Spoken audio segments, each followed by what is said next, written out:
answer. The member for Murray. Thank you, Speaker. My question is to the Minister for Small Business. Will the Minister advise the House on actions the government is taking to put downward pressure on electricity prices for families and small businesses, including those in my electorate of Murray? What obstacles stand in the way of growing jobs and increasing productivity for small businesses?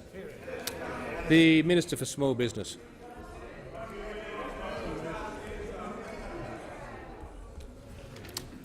Thank you, Mr Speaker, and I thank the member for Murray for his question. The member stands proudly in the corner of the more than 18,000 small and medium enterprises in his electorate. And like all of us in this government, he's fighting for them each and every day. The member grew up on a dairy farm and he had his own steel manufacturing business in country Victoria before elected, so he knows the challenges small business and farmers face with the rising cost of energy. He knows there's locals such as Rob Priestley of Googe Linen and Garment Services in Marupna, who are struggling to stay afloat as a result of energy prices rising significantly. Rob told the Shepparton News, "Everybody in our industry is in the same boat. I'm worried about the impact on the broader community and on food manufacturing. But the member for Murray and this government are determined to back small businesses.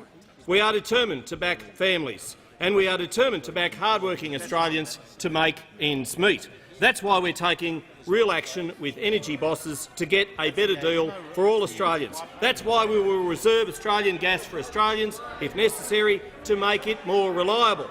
And that's why we've asked the consumer watchdog, the ACCC, to investigate the national electricity market and retailer behaviour to ensure families and small businesses come first. And that's why we're forging ahead with Snowy Hydro 2.0, a long-term vision which will deliver reliable and renewable energy for 500,000 homes. And the member for Eden Monaro might be interested in this. Lorraine Wiseman, who is from the Tumut Regional Chamber of Commerce, told the Canberra Times of the high demand for housing in Talbingo and Tumut as a result of the Prime Minister's Snowy Hydro announcement.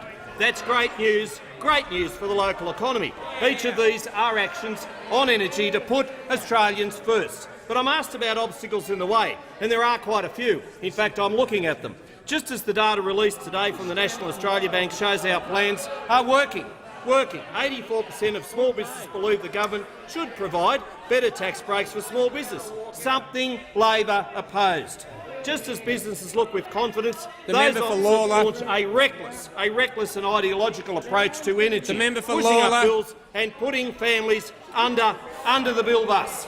Just as job numbers are up, Labor has small business in its sights, ratcheting up taxes and fewer businesses able to access the instant asset write-off. And just as those businesses and families which rely on a trust to make ends meet in a season or a year which is not as good as others, Labor launches a crackdown. How typical. Backing small business, backing jobs, creating more jobs, backing hard-working families is about making choices. But time and again, Labor chooses union bosses, even when that means selling Australian workers up the river if that pays for union bosses' excesses and certain members' election campaigns. Shame on Labor. Start getting behind small business instead of hurting.